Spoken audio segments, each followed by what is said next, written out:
नमस्कार। Welcome to our channel guidance. बंधुगण, भारत सरकार ministry of communication department of post GDS section एक notification जारी करिसेंती। केबे 28 जनवरी 2026 कौन पाई? ग्रामीण डाक सेवक एंगेजमेंट रिलेटेड गाँ गुड़ाक जो पोस्ट ऑफिस सब रही से पोस्ट ऑफिस गुड़ाक निजुक्ति रिलेटेड एक विज्ञप्ति प्रकाश पाई नोटिफिकेशन बाहरी। कौन कौन पोस्ट अच्छी ना branch post master, assistant branch post master आउ डाक सेवक तीन कैटेगोरी पदवी रही। ए फॉर्म पकेवाई गवर्नमेंट ऑफ इंडिया गोटे सेपरेट वेबसाइट वर्ष जीडीएस रिक्रुटमेंट फॉर्म पकेवाई। से जो जीडीएस रिक्रुटमेंट फॉर्म पड़ो प्रथम रजिस्ट्रेशन ऑनलाइन एप्लिकेशन एडिट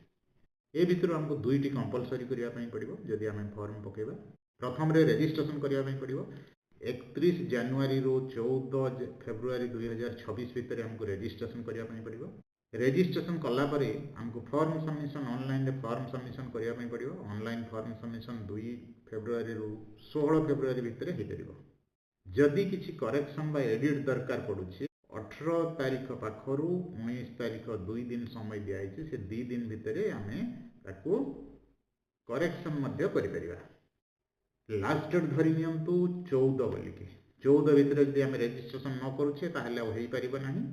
तेणु 14 भितर रजिस्ट्रेशन एवं 16 तारीख फॉर्म पकेबार लास्ट डेट। जो पोस्ट ऑफिस गुड़ाक अच्छे गाँ गुड़ाक से ब्रांच पोस्ट मास्टर गोटे पदवी थाए। से साधारणतः ऑफिशियली काम कर से पोस्ट ऑफिस भितर रही काम सब करती। द्वितीय है assistant branch post master ABPM. ये ब्रांच पोस्ट मास्टर को साहाय्य करने एबीपीएम बा असिस्टेंट ब्रांच पोस्ट मास्टर पदवी रही। जॉब डिस्क्रिप्शन ये रही से गाँ पोस्ट ऑफिस रे काम करेंगे। तृतीय है डाक सेवक। डाक सेवक काम हो आम जो चिठी पत्र आसब से नहीं कि लोक मान पाखे पहुँचेब बा गोटे पोस्ट ऑफिस रो गोटे पोस्ट ऑफिस को से नहीं कि पहुँचेब। रिक्रुटमेंट हम से आमको केते टंका दरमा मिल केते टंका लेखाएं सरकार आमको देवे। जदि जड़े बीपीएम बा ब्रांच पोस्ट मास्टर पाँच से पाइबे 12,000 रु 29,380 भितर। जदि जड़े ABPM assistant branch post master बा डाक सेवक दुईटा जाकर पदवी सामान रखिंट 10,000 रु 24,470 भितर से पाइबे।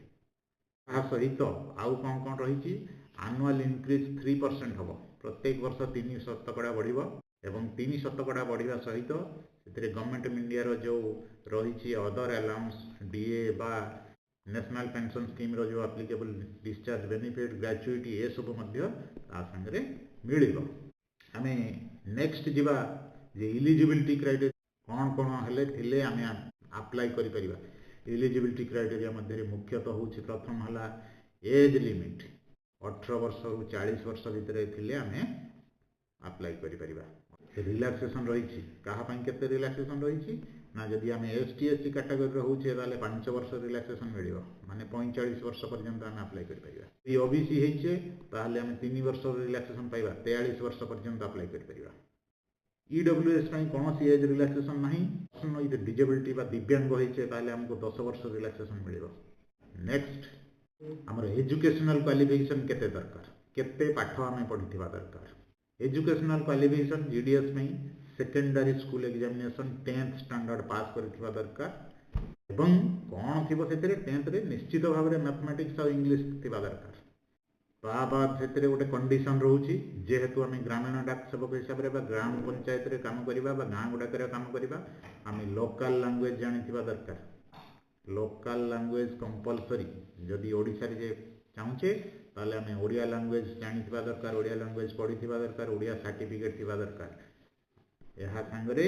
कंप्यूटर नॉलेज थिबा दरकार। कंप्यूटर नॉलेज जदियो सर्टिफिकेट कंपलसरी कह जाय नहीं किंतु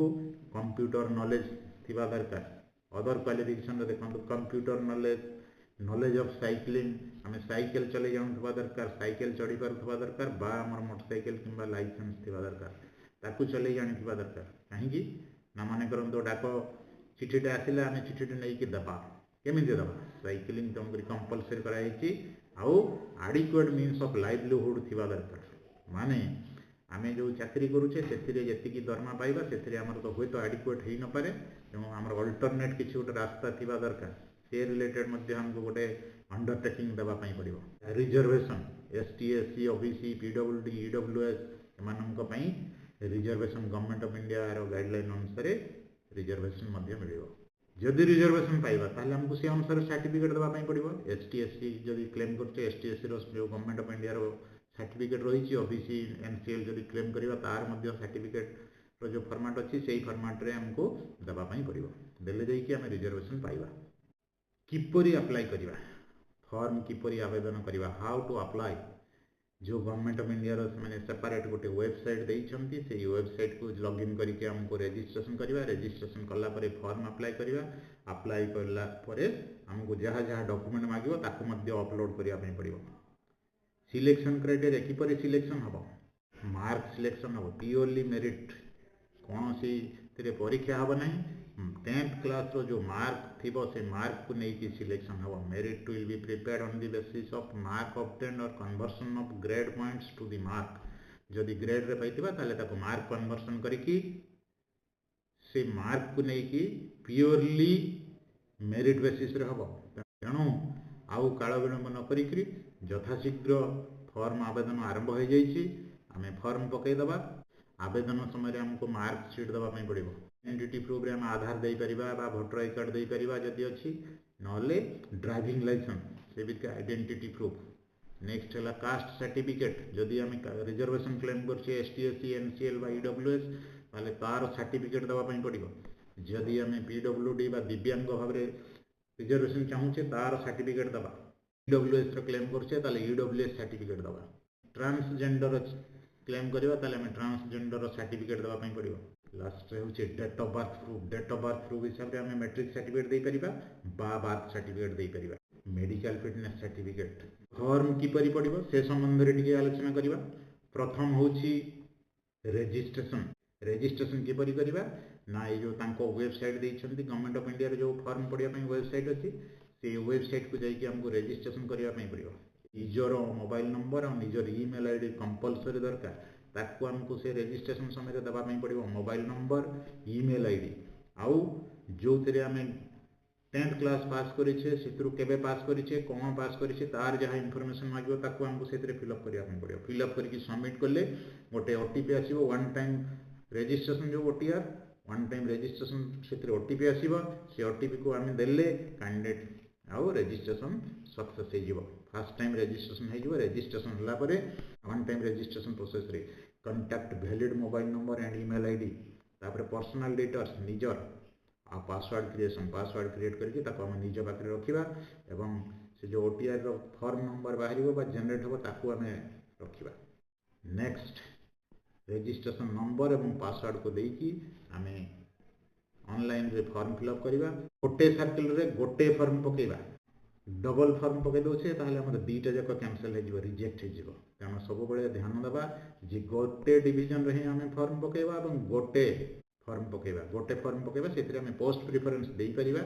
डिवीजन एंड सर्कल जो अच्छी आम निज डिवीजन को देखिकी सपोज कटक डिवीजन हो कि भुवनेश्वर हो कि मयूरभंज हो कि बालेश्वर हो आम गोटे डिवीजन रे मात्र फॉर्म पकेबा से हमको फोटो और सिग्नेचर अपलोड करने पड़ो शेष में आम फाइनाल सबमिशन पूर्व आउ थे फॉर्म टी देखा देखिकी भल भाव सबमिट करवा सबमिट कले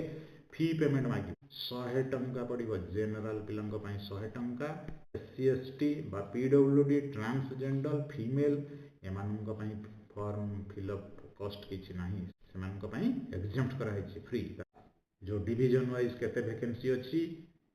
बा कौन कौन वैकेंसी अच्छी से संपर्क में अन्य एक वीडियो आलोचना करवा आज एतिक रोची वीडियोटी किपरि लगिला निश्चित भाव में कमेंट बॉक्स रे लिखिबे